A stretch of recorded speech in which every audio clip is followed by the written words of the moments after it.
Kahit saang lupalop talaga, marami nagkakagusto kay Clyden Villacorda, ngunit alam na siya ina, saradong puso at utak ng lalaki sa isang babae at sigurado siya, tulad niya mabibigo rin si Sophie.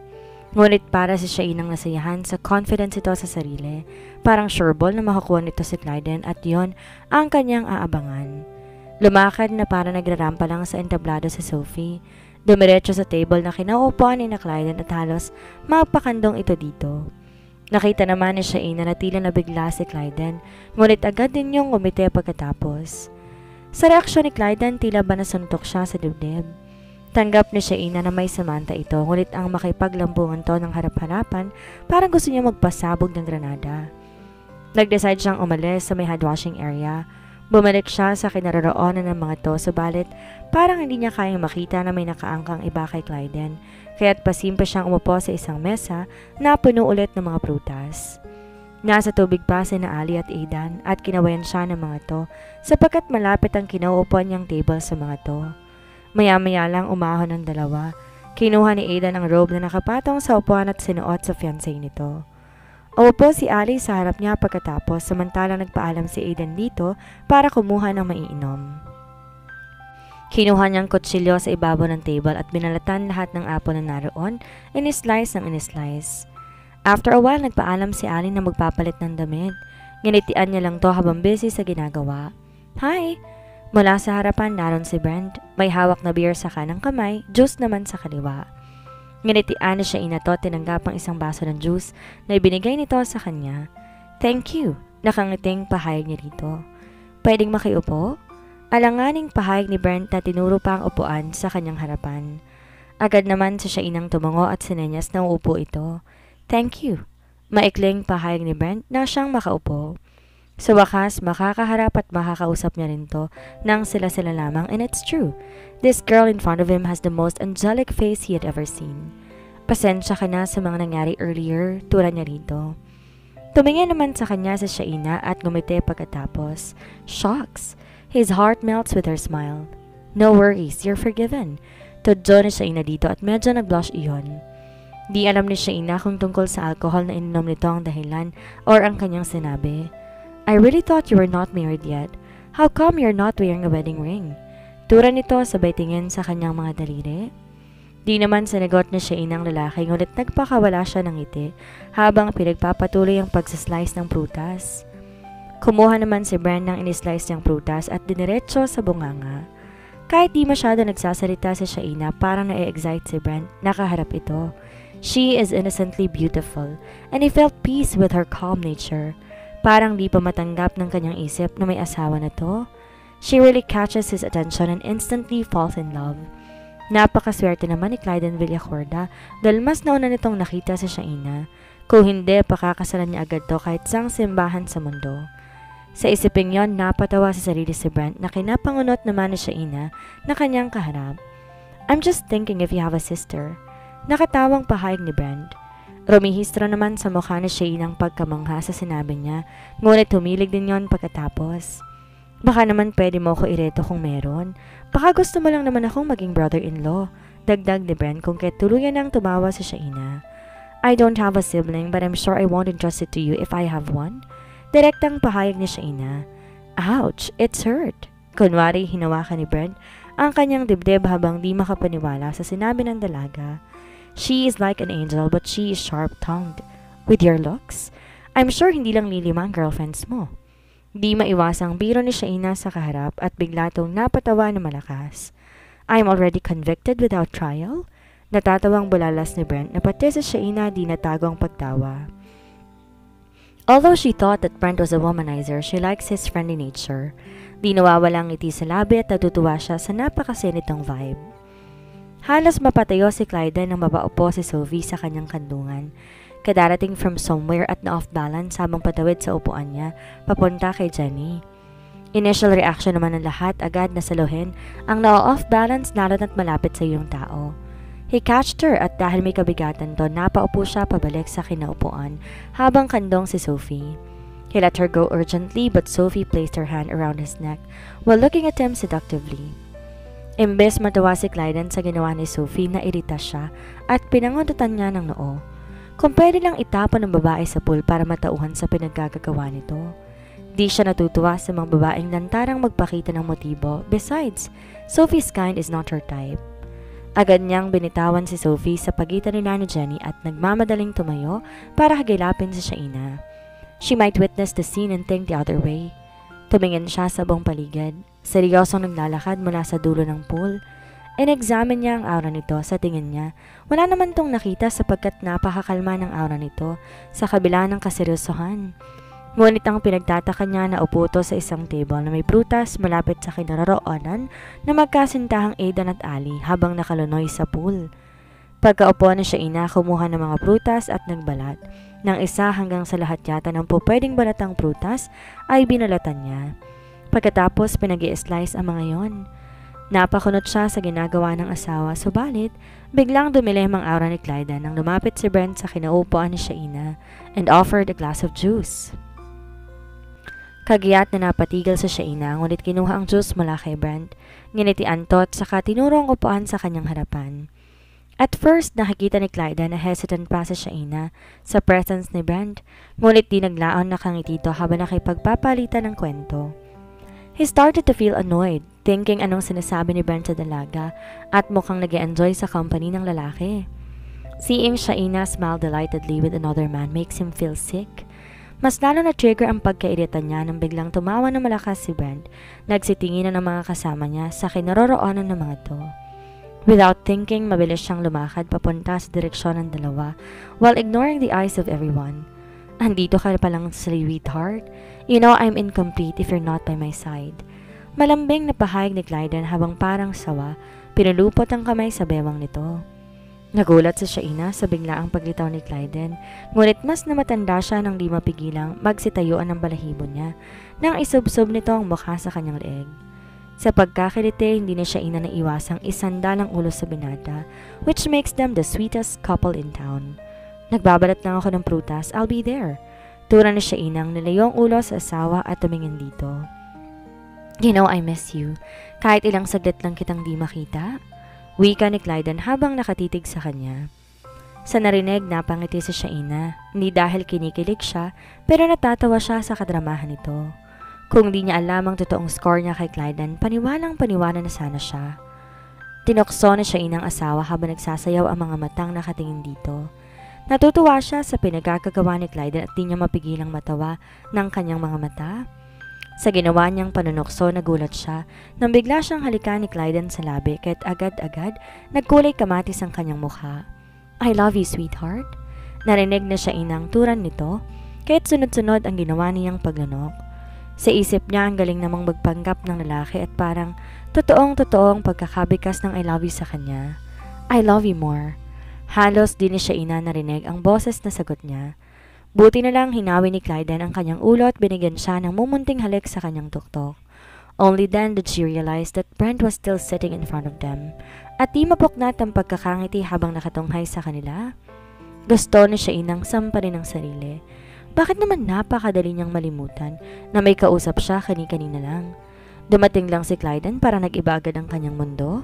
Oh, sorry Brent. Sa labis na kakahiyan sa PDA nila ni Clyde, di na siya inaalam ang sasabihin dito. You guys are the sweetest. You're so in love with each other. Agad umumpo si Clyde sa kanyang tabi. Inakbayan siya. Nakangiting tumingin kay Brent.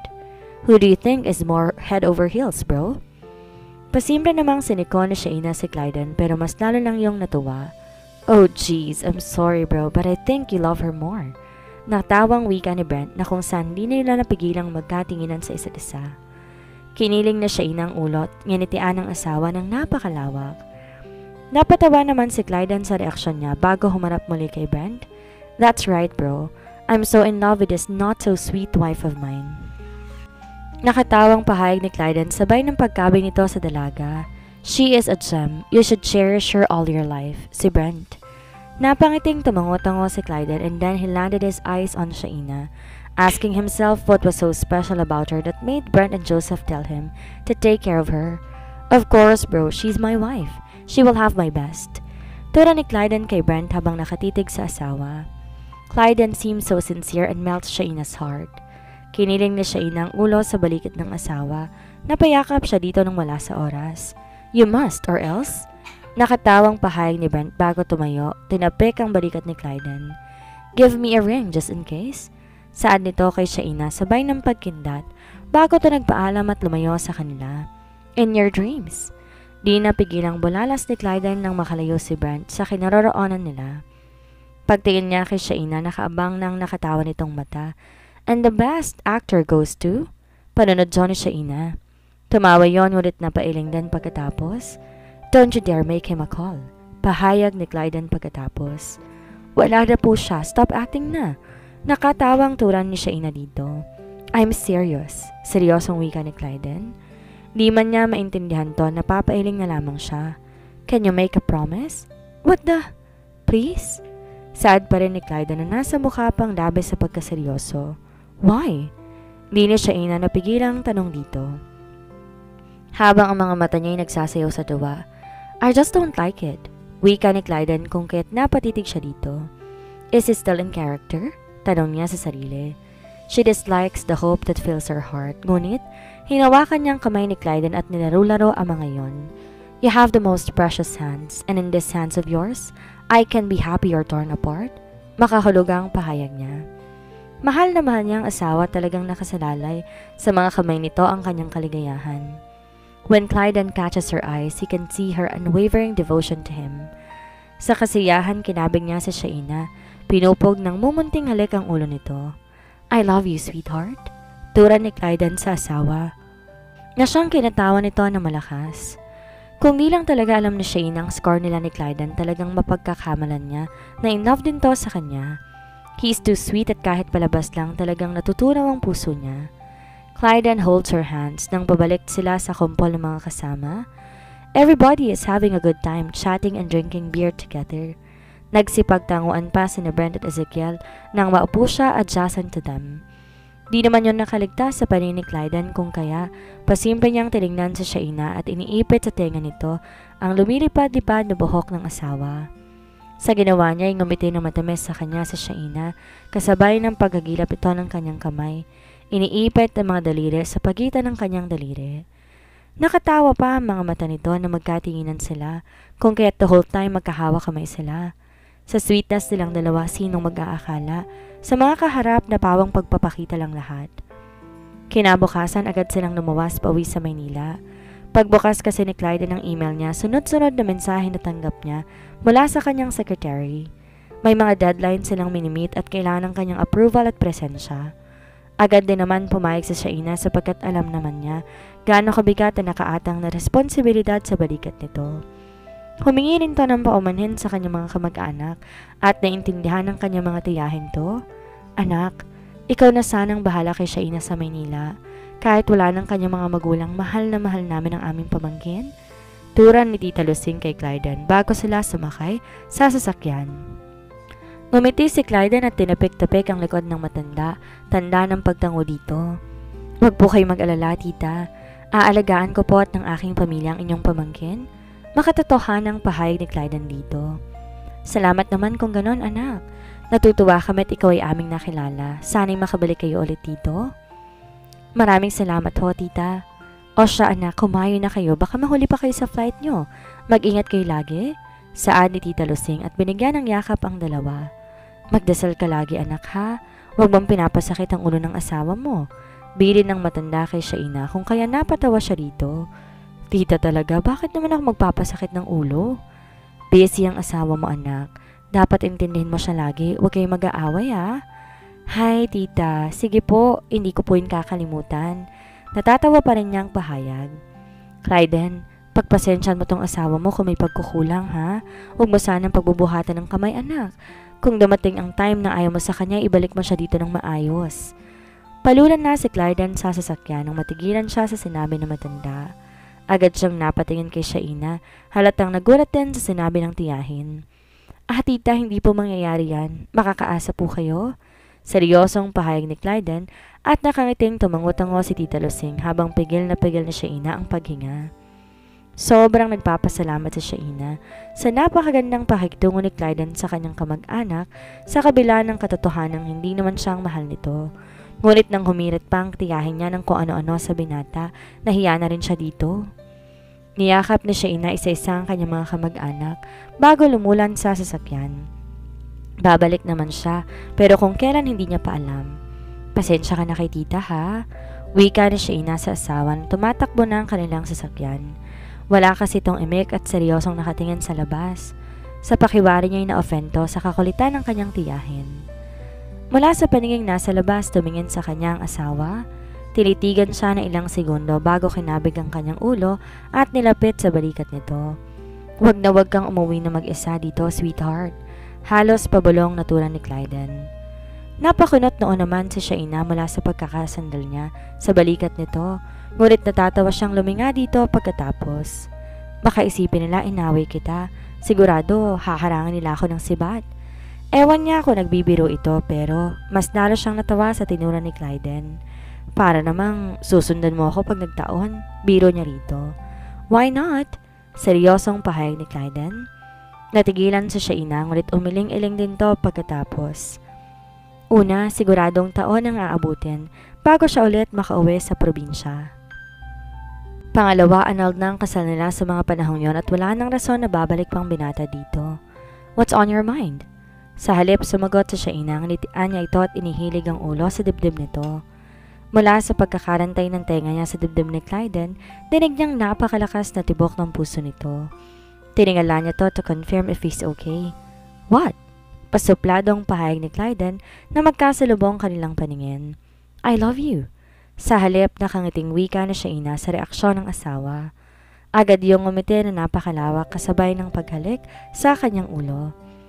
Pagdating sa Lawag Airport, naroon na si Govmat, nakaabang na sa kanila. Agad yung lumapit pagkakita ng sasakyan kahit pa hindi sila nakakalabas dito. Bro! Yakap ito sa binata nang makababa. Sorry bro, I cannot stay longer. I understand bro, hindi na kita may ihahatid. Duty ako ngayon sa Kapitolyo eh. No problem bro, may available flight naman. Thank you for your time and for lending me your car. My pleasure to serve you bro. So, paano? When will I see you again? Wika ni Govmat kay Clyden. Ngunit nakikibit iyon ng bago tumawa. Mrs., dalasan mong pag-uwi dito para palagi makapamasyal si Clyden dito. Pagbibirong baling ni Govmat kay Shaina.